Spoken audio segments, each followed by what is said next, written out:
En el Camino Andamos es un podcast que analiza con espíritu crítico los problemas y retos ambientales de nuestro tiempo y las propuestas para enfrentarlos, invitando a una diversidad de voces a opinar, exponer experiencias y sobre todo a proponer soluciones.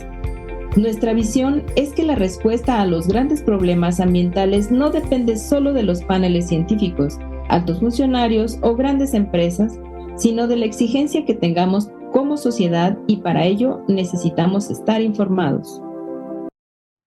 Bienvenidas amigas y amigos a una edición más del podcast En el Camino Andamos.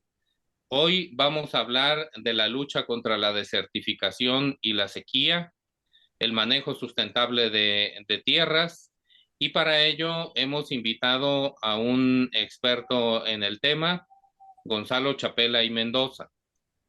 También quiero comentarles que el 17 de junio, como cada año, se celebró la conmemoración del Día de Lucha contra la Desertificación, y este año la convención sobre esta importante agenda manejó el lema Mujer, sus tierras, sus derechos. Gonzalo es ingeniero agrónomo por la Universidad Autónoma Chapingo, tiene sus orígenes en Michoacán, tiene una maestría en desarrollo rural regional por la Universidad Autónoma Metropolitana y también un doctorado en antropología. Ha tenido una larga trayectoria profesional con facetas de servidor público, como director general de suelos en Semarnat. Ha sido asesor de gobiernos estatales y del gobierno de la Ciudad de México, asesor parlamentario con una destacada participación en el proceso de construcción de la Ley de Desarrollo Rural Sustentable, pero también ha sido activista y dirigente de organizaciones como UNORCA, Red MOCAF, y fue uno de los impulsores de la lucha contra la desertificación, de la Red de Lucha contra la Desertificación. Como académico, ha sido profesor en el posgrado en Desarrollo Rural Regional de la Universidad Autónoma Chapingo, y es una de las personas más autorizadas para hablar sobre el tema de desertificación, con una participación muy importante en la discusión de la Estrategia Nacional de Manejo Sustentable de Tierras. Bueno, después de esta presentación, te damos la bienvenida, Gonzalo. Muchas gracias, me da mucho gusto estar acá y que se acuerden de que pues, también la Convención de Desertificación existe. Así que estoy aquí listo para que platiquemos. Bienvenido, doctor Gonzalo. Y bueno, entrando en materia, nos gustaría saber en términos sencillos, ¿qué es la desertificación? Pues en términos así súper sencillos, es la degradación de las tierras en todas las condiciones climáticas. El problema de la degradación es un problema que se da en todos los climas. Entonces, para México, México tuvo la posición en los comités de negociación previos a la entrada en vigor de la convención, de que no solamente fueran las tierras secas, y por lo tanto no fuera la Comisión Nacional de las Zonas Áridas la encargada de este tema, sino que fuera la Secretaría de Medio Ambiente. Eso se ganó, y cuando en el año 2001 más bien, estuvimos negociando, estuvimos trabajando sobre la Ley de Desarrollo Rural, entonces tuvimos la oportunidad de incluir una definición de desertificación como la degradación de las tierras causadas por el hombre, de preferencia en todas las condiciones climáticas del país. De modo que, independientemente de lo que diga la Convención, de lo que diga Naciones Unidas, para México, de manera soberana, esa es nuestra definición, y por lo tanto, nuestro ámbito de trabajo pues son los cerros, los llanos, las montañas, los desiertos, todo, la selva, y eso nos hace un total de 174,000 hectáreas de manera 174 millones de hectáreas de manera de números redondos, es decir, 2/3 partes del país. Gonzalo, sobre esta línea, cuéntanos más por qué se habla de manejo sustentable de tierras en México. ¿Cuál es el instrumento para manejar esta política y a qué dependencias le corresponde atenderla? También creo que valdría la pena señalar que tiene, me parece, casi 10 años que no se reúne el Sistema Nacional de Lucha contra la Desertificación. Yo creo que es como 12 años que no se reúne, lo cual nos muestra la falta de atención, no de este gobierno, sino de los que ya venían desde antes. Hay que asignar la cuota de responsabilidad a cada quien. Bueno, yo considero, y bueno, eso es una discusión importantísima, que hay que romper con el paradigma de la conservación de suelos. No son suelos, son tierras. Y eso es un concepto que nos abre muchísimo más el área de acción. Cuando hablamos de suelos es solamente el sustrato. Cuando hablamos de tierras estamos hablando de la vegetación que hay ahí y sobre todo de las sociedades que trabajan esa tierra. Entonces, el concepto tierra nos lleva a organización, nos lleva a este tipo de cosas. Ya nos vamos dando cuenta entonces que nuestra forma de actuar sobre el problema de la desertificación no puede ser solamente la construcción de obras, de presas de gavión, de terrazas, de cosas de esas que hay que hacer, pero que son carísimas. Por cada, vamos a decir, cada $1,000,000 gastado en inducir buenas prácticas de manejo de tierra, nos estamos ahorrando alrededor de 50 millones de pesos de obras. Con un presupuesto chiquito como el que siempre hemos tenido, el trabajo educativo, el trabajo de organización, el trabajo de validación de experimentos es, me parece a mí, la manera más eficaz y más costo efectiva de abordar un problema tan grande como el que tenemos en este país. De tal manera que no hay que abandonar los programas de obras, pero yo diría que tendrían que ser complementarios de los programas de inducción de buenas prácticas de manejo de tierras. Ahí ya no quisiera entrar en los detalles, pero voy a poner nada más un ejemplo. En vez de hacer los surcos al cuesta abajo en unas zonas de montaña, hacerlos atravesados en el sentido inverso de la pendiente, nada más eso nos puede salvar 80% de la tierra que se erosiona, por decir algo, y eso no cuesta nada. Da un poquito más de trabajo, eso sí. Y pregúntenle, por ejemplo, a los agaveros por allá de Jalisco, pues, ¿por qué hacen las hileras cuesta arriba de la plantación de agave? Pues para rodar las piñas más fácil para abajo, pues sí, pero ahí se empiezan a hacer las barrancas. En cambio, si nos tomamos un poquito más de trabajo y las rodamos hacia los lados de la parcela, vamos a tener muchísimo mejor suelo, muchísimo mejor producción del agave, mejor calidad del tequila, etc.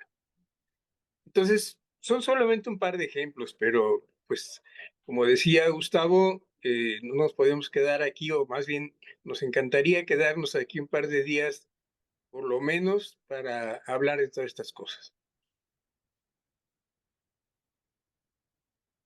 Muchas gracias, doctor, por sus contribuciones.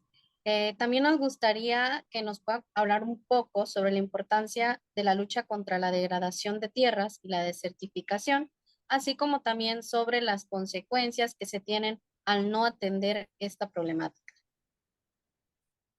Bueno, allí me la pones no difícil, pero sí muy amplia la cosa, ¿no? Y comenzaría diciendo eh, que la desertificación, o vamos a decir la agricultura, hablado de agricultura en un sentido amplio, o sea, manejo de bosques, ganado, siembras, Todo esto junto, llamado agricultura, nos da de comer, nos da medios de vida a las poblaciones, nos da protección del propio suelo. Si nosotros vemos un suelo bien manejado y un suelo mal manejado, vamos a ver la cantidad de arrastre de materias que se necesitan para la producción.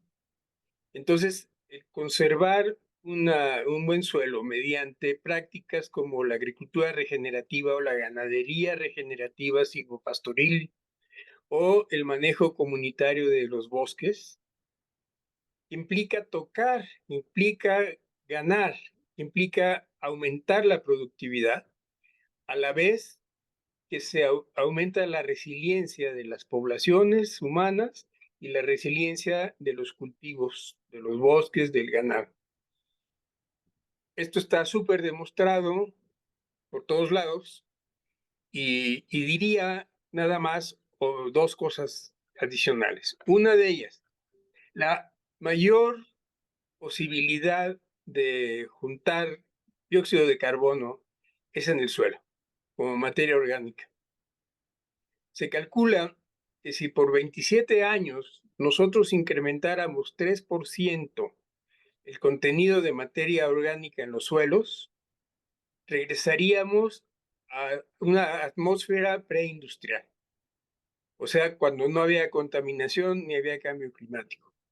Hoy estamos sufriendo la peor sequía y la peor temporada de calor en el planeta que se ha registrado hasta hoy.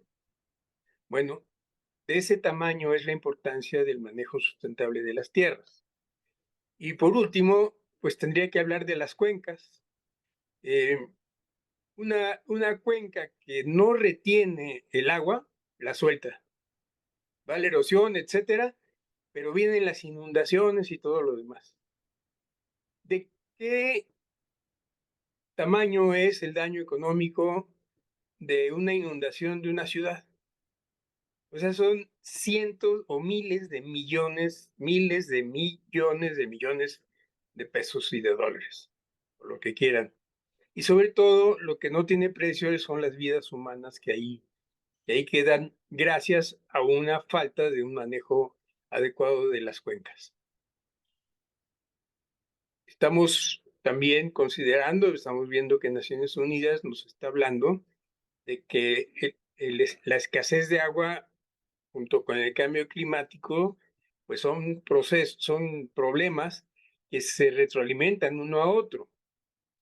Y si nosotros decimos que la degradación de las tierras tiene que ver con el comportamiento de las cuencas y la disponibilidad de agua para las poblaciones, pues yo creo que ya dije por lo menos 5 cuestiones que son vitales, no solamente importantes, sino vitales para que no pues seamos parte de la quinta extinción que ya se ve venir. Gonzalo, considerando esta importancia, digamos, notoria desde esta perspectiva que nos estás platicando, ¿cuál crees que sea la razón por la que la Convención de Lucha contra la Desertificación tenga la agenda menos visible y menos atendida? Por ejemplo, ya comentábamos hace un rato que aquí en México tiene prácticamente 2 sexenios que no se reúne este sistema de lucha contra la desertificación.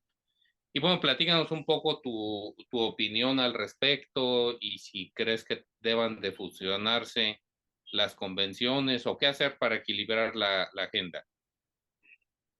Bueno, a mí me parece una muy pésima idea haberle puesto una C adicional al Instituto Nacional de Ecología y Cambio Climático. O sea, lo que hizo Alberto Cárdenas con esa decisión, que fue de él, fue subsumir todo lo ambiental al cambio climático. ¿Hemos tenido mejores resultados en biodiversidad? No. ¿Hemos tenido mejores resultados en desertificación? Menos. ¿Hemos tenido mejores resultados en mares? Pues no. Y así le podemos seguir gestión de residuos, etcétera. ¿Por qué? Pues porque cambio climático es el mero mero. Entonces, a mí me parece que es importante que cada tema tenga su propia agenda y que además tengamos un arreglo institucional y una voluntad política para juntarnos a hacer las cosas. Entonces, yo creo que la Convención de Lucha contra la Desertificación ha sido el patito feo como pecado original. Están sufriendo las invasiones bárbaras de las migraciones que los países mismos del norte industrializados han generado. Por centenas de años han expoliado a esos continentes, al nuestro y al de África también. Y ahora no quieren que la gente que ya no tiene de qué vivir se vaya para allá. Entonces, bueno, esa sería otra consecuencia, por cierto, de la desertificación, la migración. ¿Qué podemos hacer en esto que ya se nos convierte y está claro que es un problema de derechos humanos también? Derecho al agua, derecho a una vida digna, derecho a una alimentación adecuada, derecho a un medio ambiente adecuado, por lo menos esas. En la Constitución, acá el artículo 2 dice que tenemos derechos. Bueno, ¿dónde están esos derechos? No se ve. Entonces, me parece a mí que hay una falta de entendimiento porque hemos tenido nosotros falla en comunicación. Así que yo por eso felicito la iniciativa de que estemos platicando en este momento. Quisiera ver cómo le vamos a hacer para ayudar a que se difunda esto.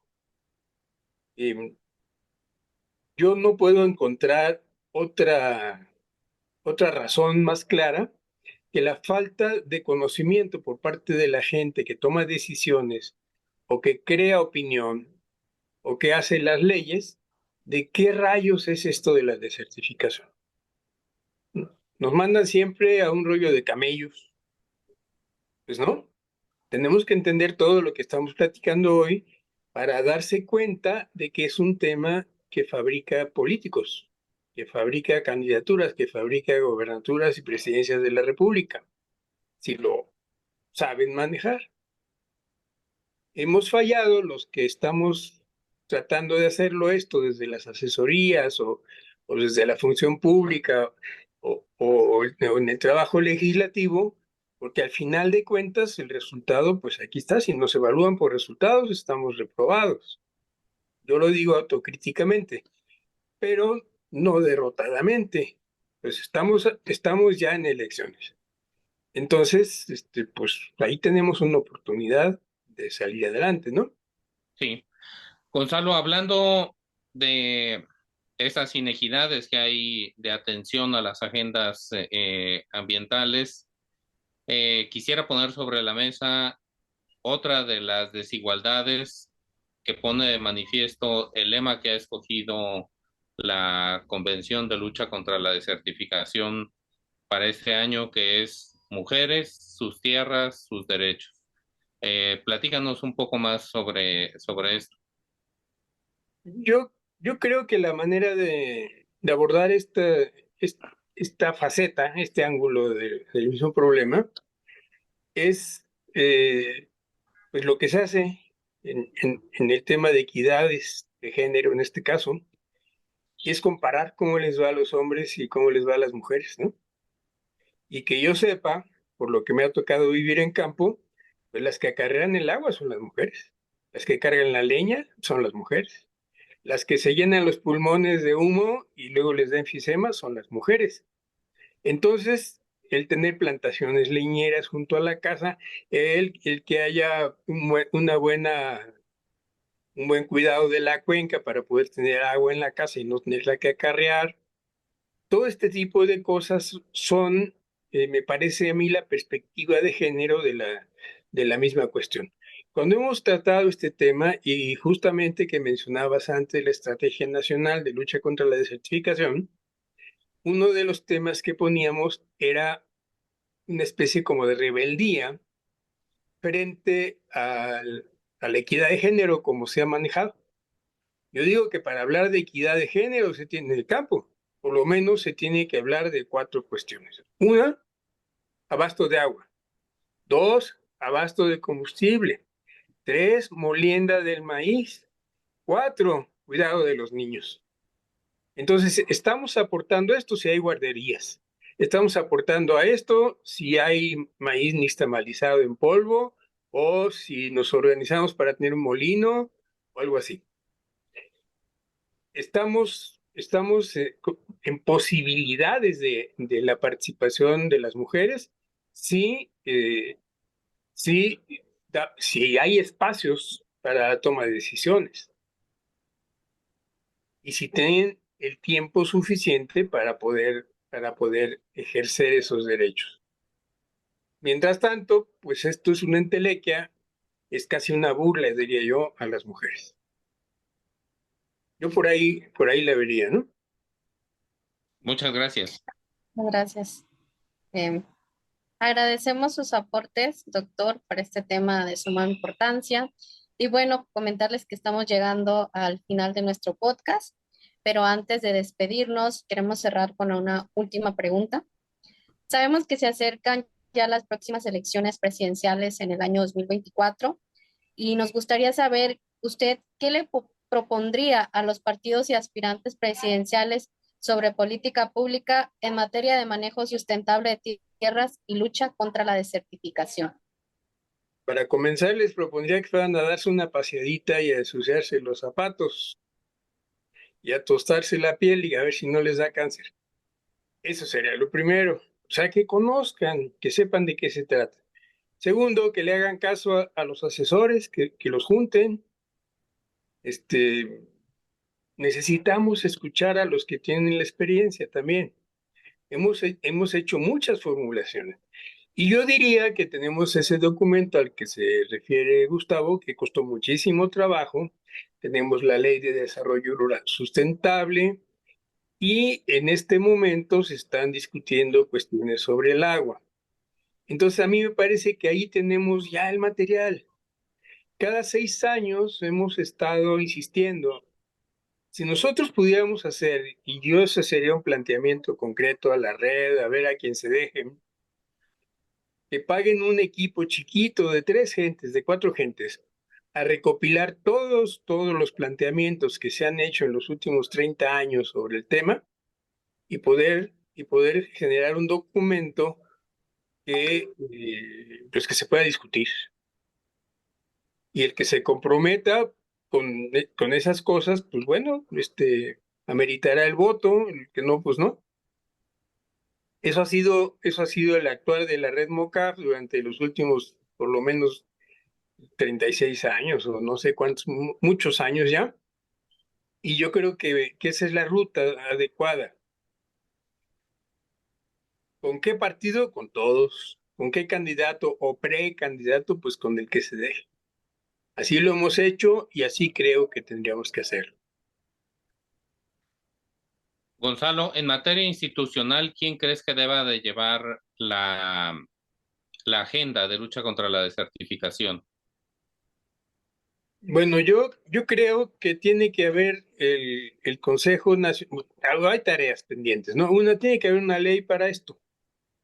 Ya la intentamos, ahí está el proyecto. En Michoacán sí se logró una controversia constitucional y la ganó el gobierno de Michoacán o el Poder Legislativo de Michoacán. La Suprema Corte le dio la razón. Y ahí está. Esa ya existe. Además, digo, abundando la pregunta anterior, ¿no? Yo veo que ahí tenemos eso, todo lo tenemos ya listo. Le hemos dado tantas vueltas en tantos años y a lo mejor terminaría diciendo que tal vez de todo lo que se pueda decir sobre esto, un programa fundamental e importantísimo para esto tiene que ver con quién tendría que ser el del arreglo institucional, ¿no? Tendría que ser, el trabajo fundamental tendría que ser el levantar casos de éxito y convertir esos casos de éxito en centros de referencia para capacitación, productor a productor. Bueno, ¿quién sería la institución que tendría que hacer esto? ¿La Semarnat? Sí. ¿La Secretaría de Agricultura? Sí. ¿La Secretaría de Educación? Sí. ¿La Comisión Nacional del Agua? Sí. También.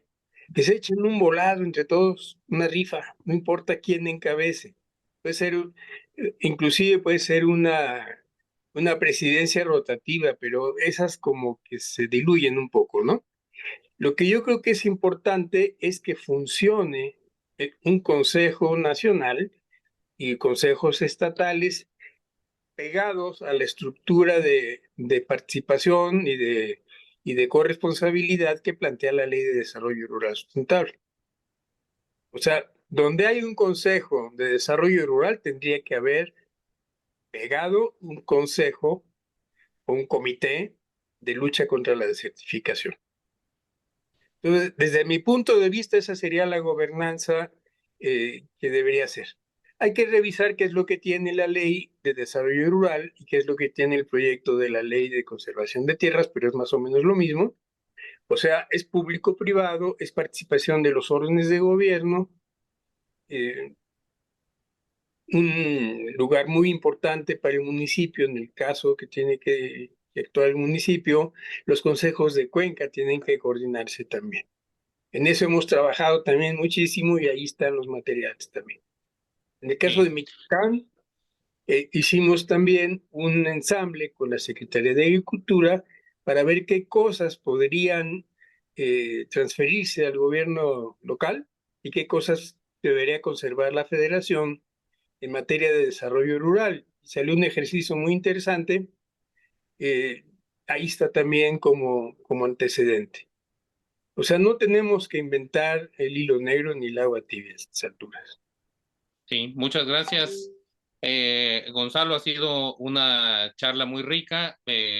Una disculpa por lo apretado del tiempo, pero has tocado temas fundamentales que incluso nos dan para, digamos, una siguiente o unas siguientes entrevistas. Está, por ejemplo, el tema de los consejos que se ha dejado caer en esta administración y que va a costar trabajo rescatar, pero que es fundamental la participación de todos los sectores en la co-creación de políticas públicas.